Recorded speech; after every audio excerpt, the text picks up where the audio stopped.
Welcome back. This is Mr. Hassan's Maths channel. I'm now answering question number 9 from the October-November 2023 Pure Mathematics Paper 1 Variant 2 from the 9709 A-Level course. And this question here is about these two curves with equations y equals 2x to the power of a half plus 13x to the power of negative a half and y equals 3x to the power of negative a half plus 12. The curves intersect at the points A and B. So part A of the question tells us to find the coordinates of the points A and B. So we want to find the coordinates of points where two functions intersect. So we have to solve these two equations simultaneously.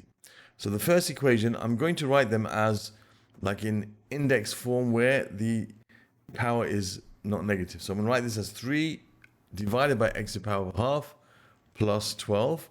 And the other equation, I'm going to write this as y equals 2x to the power of a half plus 13 over x to the power of a half. Using the index law that a to the power of minus n equals 1 over a to the power of n. And understanding that the power does not apply to that 3. 3x to the power of minus a half. 3 is not raised to the power of negative half, only the x is, so the 3 doesn't go down with the x.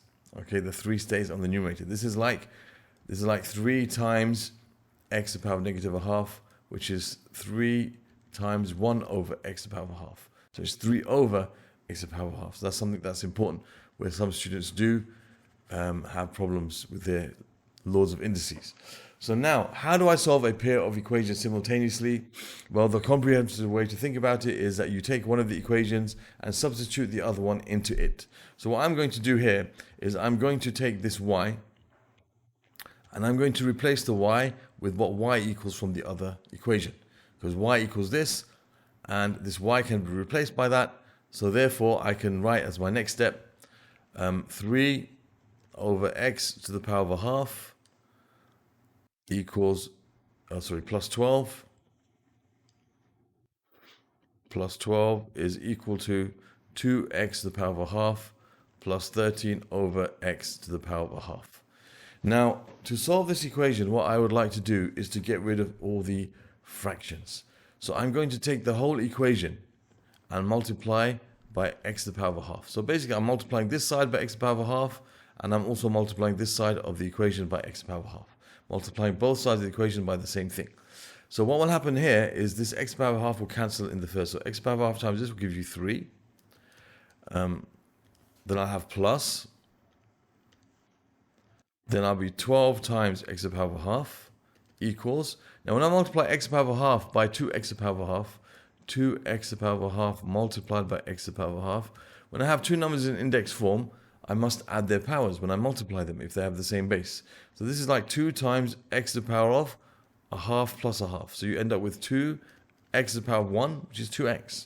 And when you multiply these together, the x to the power of a half will cancel out, so you're left with 13. So we're left with an equation that looks something like this. And what I'm going to do is I'm going to bring everything on one side. Now what I can realize here is I have a disguised quadratic. Okay, this is what's called a disguised quadratic. I have x to the power of a half and I have x. So this is the square of that. So if I call x to the power of a half another letter to make it more familiar, like call it, for example, u, x to the power of a half, that means x to the power of 1 is going to be the square of u, because you square x to the power of a half, you get x to the power of 1. You square u, you get u squared. So I can replace the x to the power of a half with u, and the x with u squared. And I have now a quadratic equation, which I can solve. I can gather all the terms on one side of the equation. So I'm going to subtract 12u from both sides. And I'm going to subtract 3 from both sides.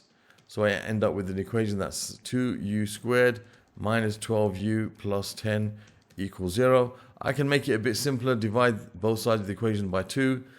U squared minus 6u plus 5 equals 0. And now I have a quadratic equation in u, which I can solve. This is a pretty simple one, solved by factorizing two numbers multiplied to give you 5 and add to give you minus 6. They both have to have the same negative sign. It must be 5 in 1. So we end up with u equals 5 and u equals 1, which means that x to the power of a half equals 5 and x to the power of a half equals 1. Now, for both of these are perfectly fine. What this means basically is the positive square root of x equals 5, and this means the positive square root of x equals 1. Okay, that's what this x to the power of a half means, the positive square root. This is a point where a lot of students have problems. Okay, in this case, there's no problem because they're both positive, but if it was that, such that, for example, it said x to the power of a half equals minus 3, this would have no solution because this means the square root of x, the positive square root of x equals negative 3. Well, there's no positive square root of x that gives you a negative number. Okay, so therefore, the positive square root of x will only give you a positive answer. So therefore, you have to understand that when you see the positive, when you see x to the power of a half or the square root of x, it means by default the positive square root of x if it's there already in the question. All right, so that's a little point which we don't have to really worry about in this question because they both end up as positive values, so that's fine. If the positive square root of x is 25, then x must be is 5. Sorry, then x must be 25, and if the positive square root of x is 1, then x must be 1. So they ask us to find the coordinates of points A and B. So of course A is going to be the place that has x equals 1. Why? Because it's the one that's the lower value in x and the x. So therefore y is going to equal, we can take one of these equations. Let's take the equation 1, I think that's easier. So 3 over the square root of x plus 12. So y equals the 3 over the square root of 1 plus 12, which is going to be 15. Okay, and so that means A has the coordinates 1 and 15. And B, when x equals 25, y equals 3 over the square root of 25 plus 12, which is going to be 3 over 5 plus 12, which is 12 and 3/5. We can leave it in that form. So B is going to be 25 and 12 and 3/5. Let me write that a bit clearer. 12 and 3 over 5. Okay, so those are the solutions to part A of our question. Okay, that is to do with basically solving this equation. This is kind of like in the topic of quadratics and disguised quadratics and so on. Okay, so there's part A. Now for part B. Now part B says, hence, find the area of the shaded region. So using your answers of what we just found before, find the area of the shaded region. So what do we know that will help us? Well, we know that this point, the x value of this point is, let me just change that a minute. The x value of this point is 1, and the x value of this point is 25. Okay, so we know the points of A and B.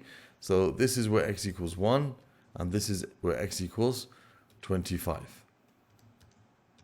So x equals 1 here and 25 here. So we've got to find the area that's enclosed between these two curves, between the points 1 and 25. So the simplest way of dealing with a question like this, when you find the area enclosed between two curves, and the area is exactly between them, it's not like overlapping. It's not like one curve goes like this and goes like that, and we're going to find the area where on one section it's on one side and the other section is on the other side. No, it's all completely on one side of the equations, between them exactly. Then what we can do is we can find the integral of the higher curve, which would be this one here, with respect to x, between the limits that we're going to have, a and b, which are 1 and 25 in our case, and we take away the integral between those same limits of the second curve with respect to x, and that will give you the area of the shaded region. Alternatively, to make life easier, you can just combine these together and basically find the difference between these two equations, so just the algebraic equations subtracted from each other, and find the integral of that between the limits a and b, and that will give you this shaded area, and that's a very easy way of dealing with this. So now I have to apply this to our situation here. So we have our limits, as we said, this is point A, which x coordinate was 1, and b, x coordinate was 25. We worked that in part A. Secondly, the equation that's, the graph that's higher up, I'm going to call y1. So this is our y1, and this is our y2. So I'm going to now set this up. So I'm going to have y1, which is 3x to the power of negative a half, plus 12 minus, I'll have 2x to the power of a half, plus 13x to the power of negative a half. Okay, and that has to be integrated with respect to x. Let me simplify this first.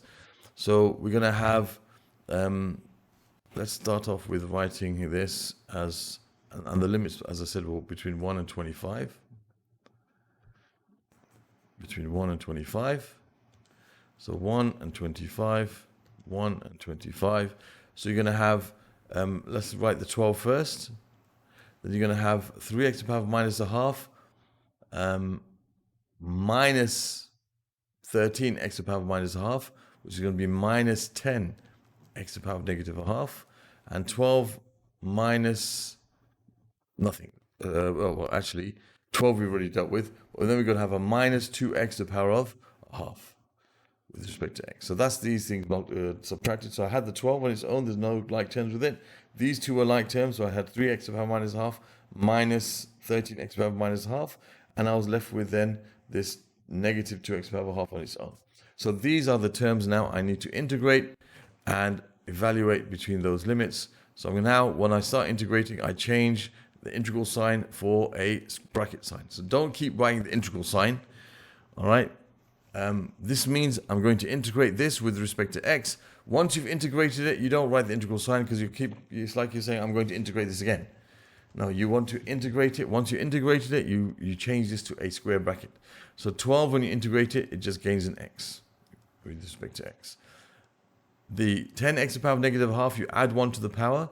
So minus a half plus 1 is positive a half. You divide by the new power, so you divide by a half. Be careful here. That doesn't give you 5.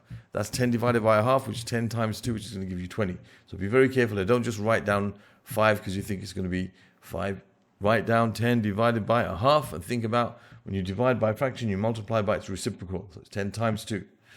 And similarly here you have 2x, you add 1 to the power, so a half plus 1, you add 1 to the power, so it's 3 over 2, divided by the new power, which is 3 over 2.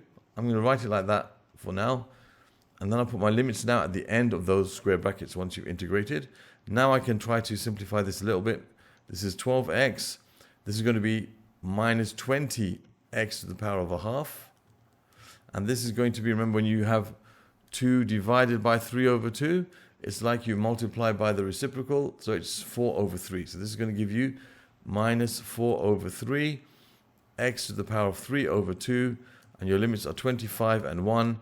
Now, the final step is for us to put these values inside and subtract. So this is 12 times 25 minus 20 times, I'll write this in this form here, the square root of 25 minus 4 over 3 times, now this is, remember, a to the power of m over n equals the nth root of a to the power of m. The denominator is the root, so it's going to be the square root of 25 to the power of 3.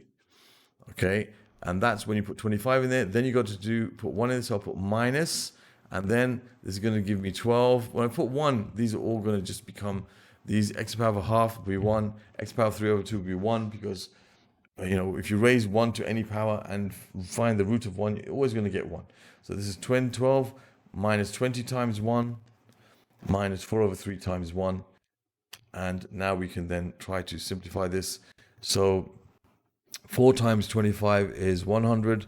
So 12 times 25 is 300 minus 20 times 5, which is 100, because root 25 is 5, minus 4 over 3 times, now the square root of 25 is 5, 5 cubed is 125, so 4 over 3 times 125, minus, you're going to have minus 8, minus 4 over 3, minus 8, minus 4 over 3, that's minus 24 over 3, minus 4 over 3, that's minus 28 over 3.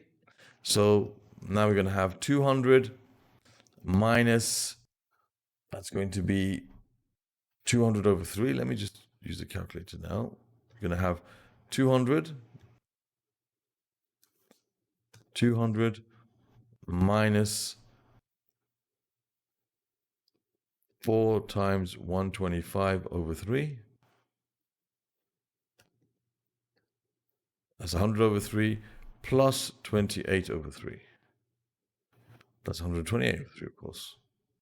That's going to be 128 over 3. So the area is 128 over 3 square units. You can leave it in this form. You don't have to write it as a mixed number, nor do you have to write it as a decimal rounded.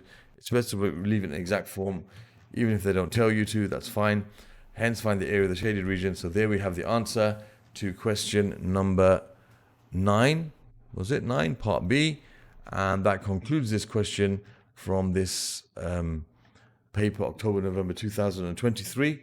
Pure Mathematics 1, Cambridge 9709. Other questions from this particular paper can be found in the playlist that will appear in this section over here. Other questions from the topic of, I'll put the topic of quadratics because of the disguised quadratic question, and also integration. Okay, and you can subscribe to my channel by clicking on this link. Thank you for watching and see you soon.